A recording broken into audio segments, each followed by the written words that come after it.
2 দশকের বামপন্থী শাসনের অবসান ঘটেছে বলিভিয়ায়। দেশটিতে নতুন প্রেসিডেন্ট নির্বাচিত হয়েছেন মধ্যপন্থী খ্রিস্টিয়ান ডেমোক্রেটিক পার্টির প্রার্থী রদ্রিগো পাজ। বলিভিয়ায় এক প্রজন্মের মধ্যে সবচেয়ে ভয়াবহ অর্থনৈতিক সংকট এবং দীর্ঘস্থায়ী অসন্তোষ এই পরিবর্তনের প্রধান চালিকা শক্তি হিসেবে দেখা হচ্ছে।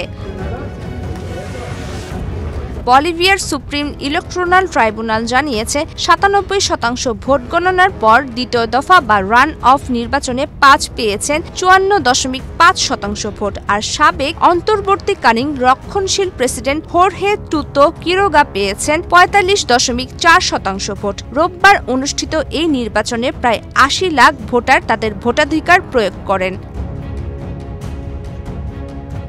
58 বছর বয়সী পাজের এই জয় বলিভিয়ার রাজনীতিতে একটি ঐতিহাসিক মোড় পরিবর্তনের ইঙ্গিত দিচ্ছে। 2006 সাল থেকে দেশটির মূলত টানা সমাজতান্ত্রিক দল মুভমেন্ট ফর সোশ্যালিজম বা মাস এর শাসনে ছিল। একসময় এই দলটি সংখ্যাগরিষ্ঠ আদিবাসী জনগোষ্ঠীর কাছ থেকে ব্যাপক সমর্থন পেত। নবনির্বাচিত প্রেসিডেন্ট রদ্রিগো পাজ আগামী 8 নভেম্বর দায়িত্ব গ্রহণ করবেন। তার দল পিডিসি নিম্নকক্ষের 130 আসনের মধ্যে জিতেছে মাত্র 49টি এবং উচ্চকক্ষে 36টি আসনের মধ্যে পেয়েছে 16টি। ফলে কার্যকর শাসন নিশ্চিত করতে তাকে জোট গঠনের মাধ্যমে পার্লামেন্টে সমর্থন আদায় করতে হবে। কিরোগার রক্ষণশীল জোটও তুলনামূলকভাবে কাছাকাছি রয়েছে, যাতে নিম্নকক্ষে রয়েছে 43টি ও সেনেটে 12টি আসন। পাজের রাজনৈতিক জীবনের সূচনা হয় তার বাবা সাবেক বামপন্থী প্রেসিডেন্ট জেইম জামোরার আদর্শে অনুপ্রাণিত হয়ে। যুক্তরাষ্ট্রে অর্থনীতিতে উচ্চশিক্ষা গ্রহণের পর তিনি বলিভিয়ায় ফিরে এসে দক্ষিণাঞ্চলীয় শহর তারিজায় সিটি কাউন্সিলর এবং মেয়র হিসেবে দায়িত্ব পালন করেন। পরে 2020 সালে তিনি সিনেটর নির্বাচিত হন।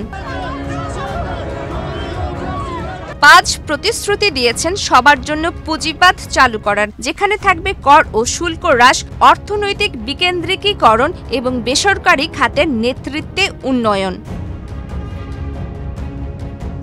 বিশ্লেষকেরা বলেছেন সাবেক প্রেসিডেন্ট ইভো মোরালেসের মাস সরকারের সময়কার রাষ্ট্রনির্ভর অর্থনৈতিক মডেলের পরিবর্তে পাজ ধাপে ধাপে সংস্কার চান। তার পরিকল্পনায় রয়েছে ক্ষুদ্র ব্যবসায়ীদের কর প্রণোদনা, অঞ্চলভিত্তিক অর্থনৈতিক স্বায়ত্তশাসন এবং ধাপে ধাপে জ্বালানির উপর ভর্তুকি প্রত্যাহার। তবে পাজ স্পষ্ট করেছেন ঝুঁকিতে থাকা গোষ্ঠীগুলোর জন্য সহায়তা অব্যাহত থাকবে। কৃষি ব্যবসা সহ বড় খাতগুলোকে বাজার দরের ভিত্তিতে জ্বালানি কিনতে হবে।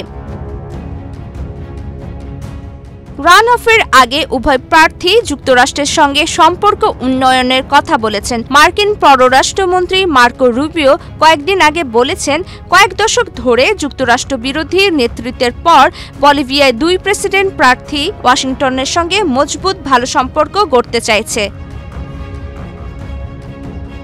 প্রমিতি কিবরিয়া ইসলাম, বাংলাদেশ প্রতিদিন।